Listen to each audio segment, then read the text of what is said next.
sakop sa ginibong drug bypass operation. Triple o apat na doble ang bihikulo na gruso sa siyudad kang Naga. Mas complain ng police station kang Naga City Police Office. Newsbreak. Sa headlines kan mga barata, Naga City Police Office as in City Disaster Risk Reduction Management Office higot ang paghahanda para sa Peña Francia Fiesta. Launching kang eGov PH app sa Camarines Sur, ginibungon niya na aldaw. 5 persona hali sa tulong barangay kang Naga, arestado sa anti-illegal drug by bust operation. Second batch kang summer employment for enrollment kang LGU Naga, mapuuna sa masunod na simana. Diyos marhay na banggi, ako si Antoinette Eduardo ang sa indong tagapagatud Barata. Second batch kan Summer Employment for Enrollment o SEFE, i-deploy na sa Lunes sa manlain-lain na opisina kan lokal na gobyerno Naga. Ang detalye sa report ni Cristina Alcanzo Reyes. Puon sa Lunes, i-deploy na ang second batch kang 311 na estudyante na benepisyaryo kang Summer Employment for Enrollment o SEFE na saro sa mga programa kang Department of Labor and Employment. Sigon kay Roderick Nonoy Reforzado, Acting Manager kang Metro Peso Naga, pinagibon ninda kasuod manghapon ang orientation seminar sa mga estudyante bago sila mapuon sa Hulyo 8 asin matatapos sa Agosto 5. Bali kasudma July 4 pinagibota sa indang orientation. So may pig-orient kita kasudma na to be exact 311 beneficiaries takayan. Kasi ngunya na semana, especially now, last day ngunyan katong sa tuwing mga first batch So dapat by Monday igwa kitang may sasangli duman sa mga opisinang igwang request. So by Monday we expect na ma-deploy kita katong second batch. Actually kasud mapigtawa na po sindan mga referral letters si mga beneficiary sa second batch and by Monday ma-report na sinda. Then they will be deployed in the different offices of the city government, including those offices from the national agencies na igwa kitang opisina di Naga, na igwang mga request ato. Kasabay kang orientation, ibinalin naman kang Metro Peso ang saro panindang programa. Iyo ang career development training, digdi pinagtutukdo kung ano talaga ang sa idang gustong kursong kuanon na makakatabang sa pagpili ka sa idang magiging propesyon. Kasi sinasabay talaga din itong sarotang programa which is the Career Development Support Service kan sa itong opisina na kung saan nagkatao pagka-career coach ta. So mga mga beneficiaries ta para matabangan din sila magiyahan. Especially itong makuha pa lang ng mga kurso, nag-isip-isip pa lang, pinag-guide ta sinda kayan na dapat ang at least ang makuha tang kurso itong base sa tuyang skills and interest para maging maugma kita sa mga gigibuhon ta, especially sa trabaho na iniisip ta in the future. Pinagplaplanuhan man ninda na darahon sa mga eskwelahan ang sa indang programa na career development, alagad makikipag-ulay pa man sinda sa ESO, manungod sa programang ini. Para sa One Media TV48 Naga, Cristina Alcanzo Reyes, Newsbreak. Sa kasumpay na Bareta, ang pagtabang sa mga bagong nagradwar na makahanap nin trabaho, ang saro sa pinagigibungon yan kan Metro Peso. Sigon kay Mr. Roderick Reforzado, pwedeng magbisita sa indang opisina ang mga mawot maghanap o mag-inquire nin trabaho. Asin pwede man bisitahon ang sa indang official Facebook page para sa bakanteng trabaho na pwede nindang laugan na ngunya na bulan. Yung employment facilitation po namin is our daily task, frontline service ng mga PESO offices. So ano ginagawa natin sa employment facilitation program? Nag-solicit tayo ng mga job vacancies, and then pinag-post natin yan. So we advise those, especially those fresh graduate na bisitahin lang po nila yung aming FB account. Padago sa mga Bareta, para mapag-andaman ang mga dai-inaasahan na insidente sa panahon kan Peña Francia Fiesta, kung sa inliwat na maarabutan sa Naga ang mga debotos ni Nuestra Señora de Peña Francia. Sarong simulation exercise ang gigibuhon sa maabot na July 11 na papanginutan ka Naga City Police Office as in City Disaster Risk Reduction and Management Office. Susog ki CDRRMO Head Ernesto El Camel, katuwang ninda digdi an manlain-lain na ahensya kan gobyerno na taon-taon man nagtatabang sa syudad sa paglatag nin seguridad. Sa Joint Task Force Emergency Preparedness and Response, meron na kaming series na paghahanda. Halimbawa, yung PNP nagpatulong sa amin para gumawa ng contingency plan. Parang mandate nila, kasama ito sa police operations plan na kailangan na i-harmonize ang contingency plan ng PNP together with civilian agencies on planned events. Ang fiesta, kasama siya sa major planned events. Tulad dyan ng Nazareno, Sinulog, and other fiesta sa Philippines. So kasama yan sa mandated na police operations plan. Tayo dito sa Naga, hinarmonize lang naman natin yung contingency plan na ginagamit ng city sa yung ginawa ng PNP. Natapos ito last June, sa July 10 and 11, iti-test ito together with other agencies. Mientras tanto, nagpapadagos man subuot ang ginigibong meeting kan manlain-lain na komitibang pinagrear kan lokal na gobyerno Naga para sa mga civic activities ngunya na Peña Francia Fiesta. Susog kay City Administrator Elmer Baldemoro, maiko-konsiderar nindang preparado na ang lokal na gobyerno para sa aktibidad ngunya na Setyembre. Asa ngunyan ongoing ang preparation para sa Peña Francia Festival. Ang manlain-lain na committee naghahanda na, may paapod ng meeting ang lambang committee, halimbawa itong Miss Bicolandia, civic parade, military parade, as in iba pang mga activities.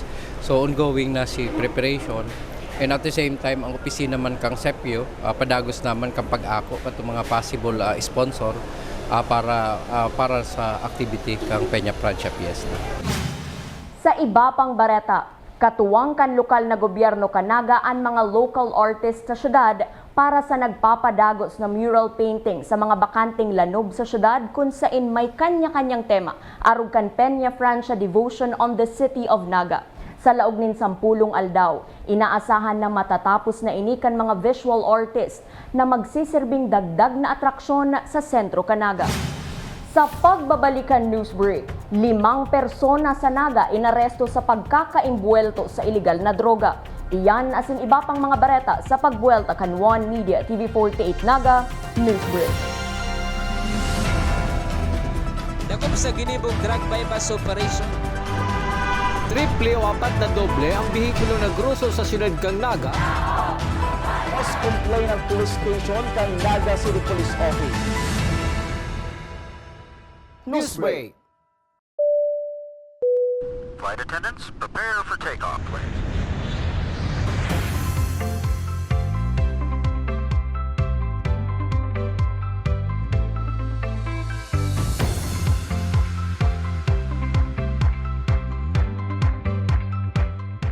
Slip life vest over your head. Take the tape around your waist.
Hello, NCF!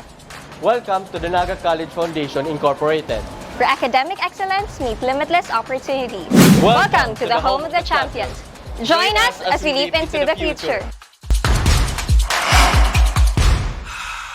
NCF is committed to providing state-of-the-art facilities to nurture the next generation of professionals.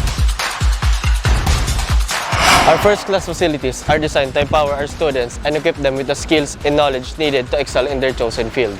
Here at NCF Wings, you are a step closer to your dream of becoming a flight attendant. This is the first cabin crew training in Bicol. But at the heart of it all is the newly constructed College of Criminal Justice Education building. The Naga College Foundation Incorporated is one of the 10 schools in the Philippines recognized by the Commission on Higher Education as the Center of Development in Criminology. Our classrooms are designed to facilitate interactive learning, Strategically designed to support collaborative discussion and critical thinking. This building is home to Bicol's first world-class indoor firing range, which provides our students first-hand training in ensuring that they are proficient in firearm safety and marksmanship. from crime scene simulation laboratories to forensic science facilities. NCF CCJE has a wide range of specialized resources to prepare its students for various career opportunities in criminal justice. Unlock your potential today.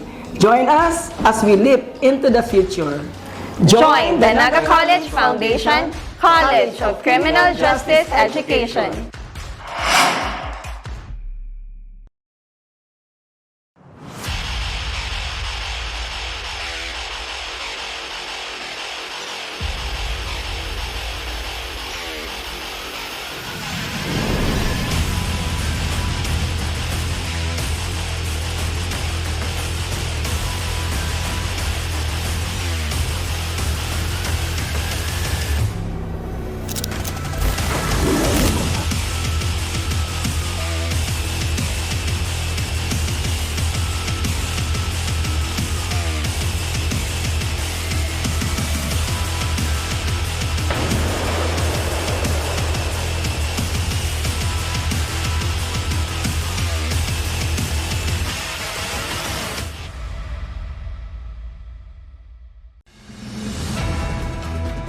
Dakop sa ginibong drug bypass operation.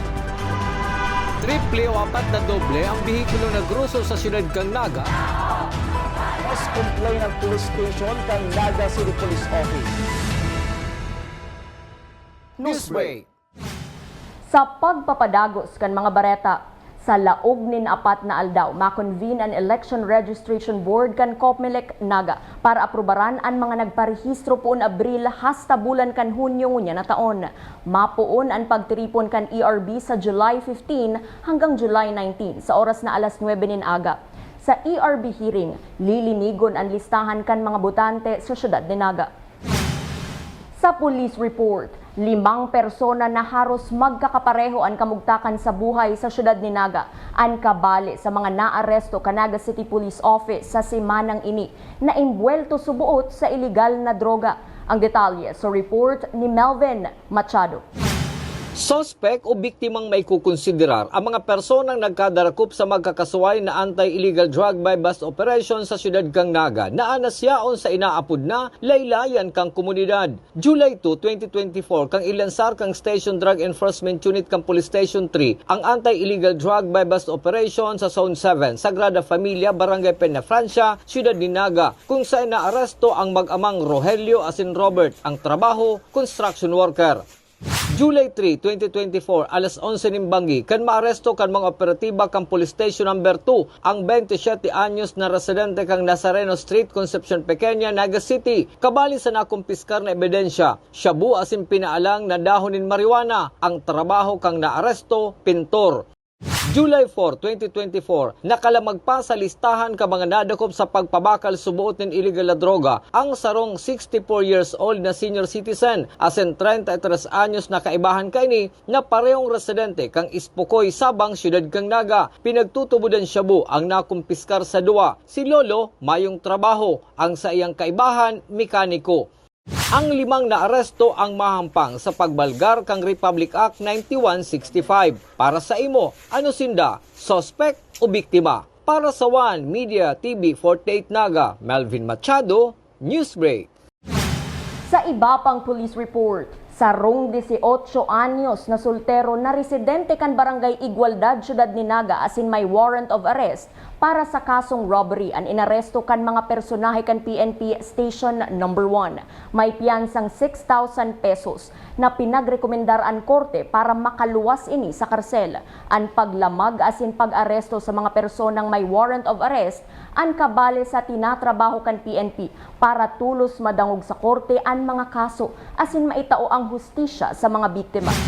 Padagos sa mga bareta, ngunyan man ang huring aldaw kan pinagkondusir na Tactical Emergency Casualty Care as in Tactical Combat Casualty Care Training na pinagkondusir kan Environment Disaster Management and Emergency Response Office kan Camarines Sur. Kabali sa aktibong nagpartisipar iyo ang mga miyembros kan uniformed personnel asin mga responders sa Camarines Sur. Sa lado kan PNP Camsur, isusunod naman ninda ang pagtukdo kaini sa man iba-ibang units kan PNP sa Camarines Sur. Sa iba pang bareta, ngunyan na aldaw Hulyo 5, opisyal nang nailunsar sa probinsya ng Camarines Sur ang eGov-PH app na inatenderan ni Undersecretary for E-Government David L. Almerol Jr., Governor Luigi Villafuerte kan Camarines Sur, asin iba pang opisyal kan gobyerno, sigun ki Regional Director Rachel Ann P. Grabador, kan Digital Information Communication Technology Region 5, obheto subuot kan eGov-PH na maparikas asin mapabilis ang transaksyon kan gobyerno. Ang pinaka-benefit po ito, very aligned po ito sa single platform na tinatawag natin sa executive branch. Pinaka-benefit po nito, isa na lang po ang pupuntahan ng citizen natin sa pag-access ng informasyon ng gobyerno at ng mga frontline services. Kung mapapansin niyo po sa eGov-PH app, nandyan po nakalink lahat ng verified websites ng government agencies para po maiwasan din yung pag-access ng ating mga general public sa hindi mga secured na website. Nandyan din po naka-integrate ang frontline services po. Halimbawa po ang GSIS, PhilHealth. Pag meron po kayong account doon sa kanila, hindi na po kailangan ng separate na credential, naka-SSO integrate na po ito para seamless po ang experience ng ating general public in terms of using the eGov-PH app. Asin yan ang mga bidang baretang nakalap kan mas pinakusog na puwersa kan One Media TV 48 Naga News and Bicol Affairs. Dai malingaw na i-follow ang Samuyang official Facebook page asin i-hit ang subscribe button sa Samuyang official YouTube channel. One Media TV 48 Naga, tanganing updated kita sa mga bareta asin istoryang bida. An Bicolano, ako si Antoinette Eduardo asin ini ang One Media TV 48 Naga Newsbreak. Dakop sa ginibong drug bypass operation. Triple o 4 na doble ang bihikulo na gruso sa siyudad kang Naga. Mas complain ng police station kang Naga City Police Office. Newsbreak.